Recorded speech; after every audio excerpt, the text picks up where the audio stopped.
Adventure in Pipeman on W4CY Radio. Download! This is Pipeman here on the Adventures of Pipeman W4CY Radio, and I'm here with Grayson from Archers. Nice. So, I got lucky today. Yeah? Do you want to know why I got lucky? Why's that? Because usually I'm stuck in this hole in here and I can't get out till later. Right. But my first interview was later, so I snuck out to your set. Oh, awesome. What do you think? Oh, you guys kicked ass. Hell yeah, man. Thank you. It was funny because we were watching Orbit Culture. Right. And then I said to her, I'm like, okay, we got to leave now. We're going to Archers. Oh, that's so sick. Thank you. Thank you. And it was a good move. Yeah. It was a good move. Awesome. How did it feel for you? Okay, you're competing with 3 bands. Right. Or 2 other bands at the same exact time. And that tent, you could barely walk into it. It's crazy. It will probably set in when we get to the hotel tonight, just because when these festivals, it's very fast-paced. There's not a lot of time to sit and really think about a ton. But, I've been dreaming of playing this festival since I was a kid, watching videos of my favorite bands play here.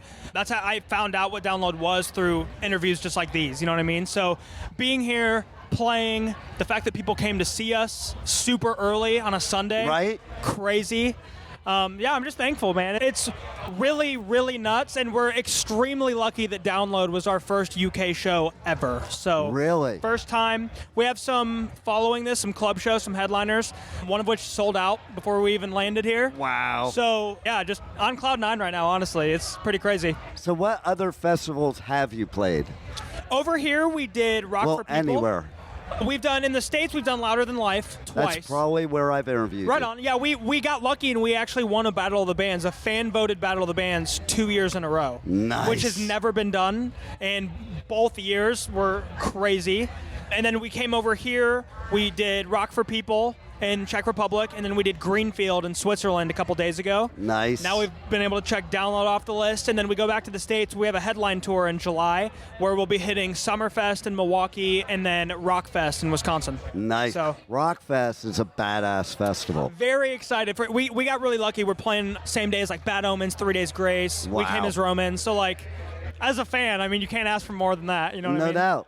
And this weekend, who would be the band you would want to most go see? President, 100%. Nice. I am all in on the President hype. I think that band whoops ass. I don't know if I can say ass, right? You can say whatever the that fuck band you kicks want. ass, and I am very excited to see them. I've already talked to my team that's here, and I'm like, listen, I'll do press until I can't stand, until that time slot comes around, and there's nothing keeping me here. I'm very excited to see President. It was kind of like yesterday for me. I'm like, no interview. I'm not scheduling any interviews during the Sex Pistols. Oh, yeah.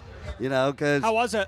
Oh, it was fucking awesome. That's so sick. Dude, he got down into the crowd and opened up the biggest pit you ever saw. So nuts. And he came like, no, fuck this, bigger. Yeah. And he's pushing people out. He's like Download pushing likes out. their pits, man. I was thinking about that on stage when a pit opened up. I don't even remember what song, but a pit opened up, and it's easily the biggest mosh pit I think I've ever seen for one of ours. Because we're not the heaviest band in the world, you know what I mean? But Download came to have a good time, and they woke up early, and they had their breakfast, and they were here to throw down. It was fucking awesome. You know what's cool about that? You said you've been dreaming about Download your whole life, and sometimes those dreams, like when you actually do them, they're not as good as the fantasy. And it sounds to me like it's better than the fantasy. Like I said earlier, you just gave me goosebumps with that. I really am on cloud 9. Like, this is being in this tent and seeing people that I've been watching their interviews forever. You know what I mean? Like, it's wild. And we were on, we're an American band that's never been here. We were on the smallest stage, one of the earliest time slots, and you couldn't see the end of the crowd in there. Right? You know what I mean? It was nuts. That's why I come over here, because I do all the Wimmer festivals. Oh, awesome. And like a whole bunch of others in the States. But I come over here and I do this one. Yeah. I do Bloodstock. I'm going to Hellfest next week. You got to do that festival. Hellfest, Oh my fucking God. It's going to be hot. The year I did was right after COVID. Yeah. Okay. 2 weekends, 7 days. The first weekend, 104 degrees. Woo! I was doing interview. They have a pool in VIP outside the press area. The press tent's black. It was so like hot. I did interviews in the pool. Unreal.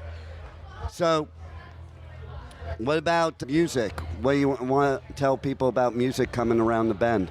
Yeah, we actually just Friday, we just released our new EP. It's called Temporary High.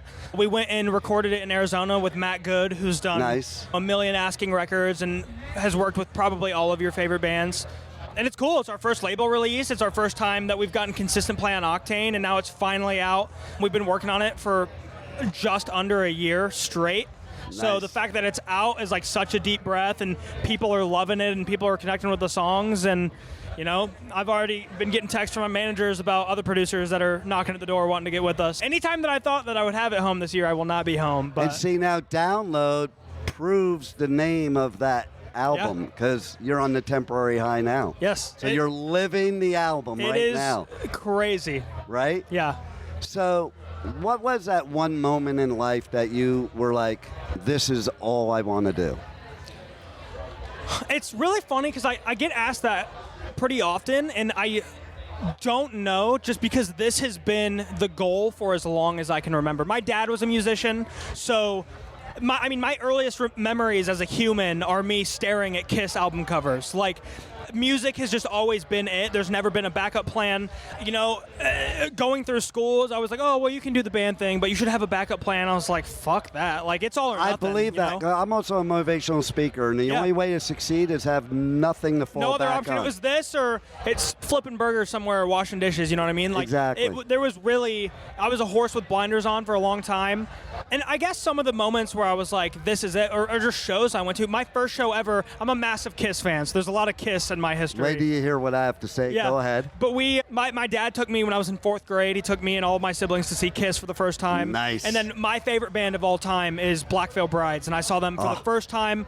I was 12 years old in Columbus, Ohio at Rock on the Range, which is now Sonic Temple. Yep.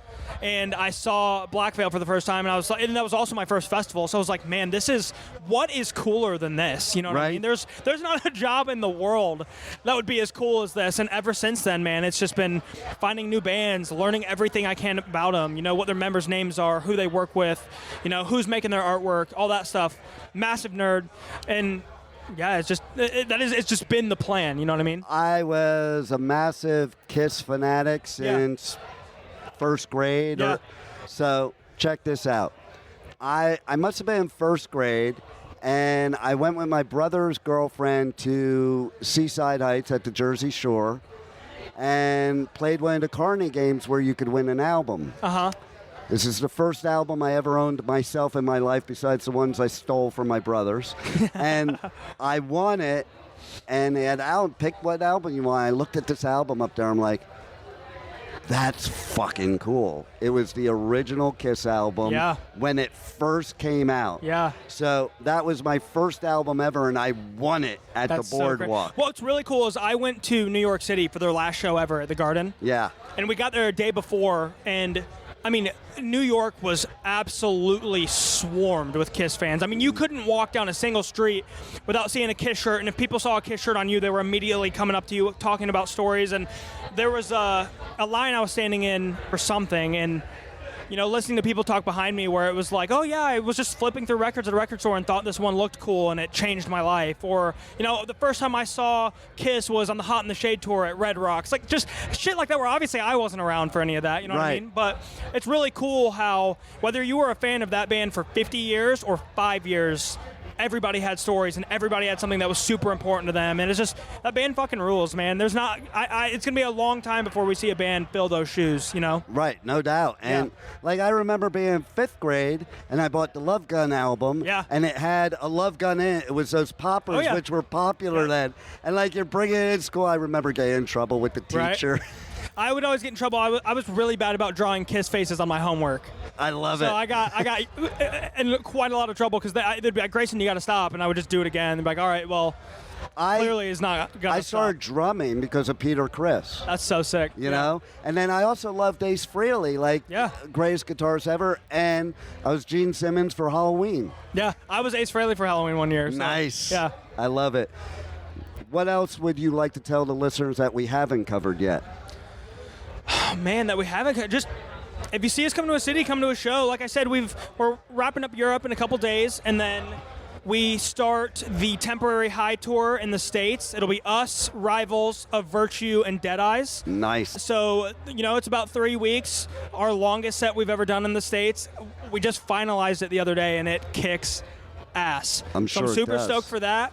We've got some more stuff in the works for the end of this year, and then top of next year, we're going out with Nothing More, Catch Your Breath, and Doobie for almost 2 months straight. So we're busy. It's a lot of job security, though. I can't complain. I love it, and you should have it because you guys are badass. You kicked ass here at Download. Thank you. And thanks for being on the Adventures of Pipeman. Absolutely. Thank you for having me.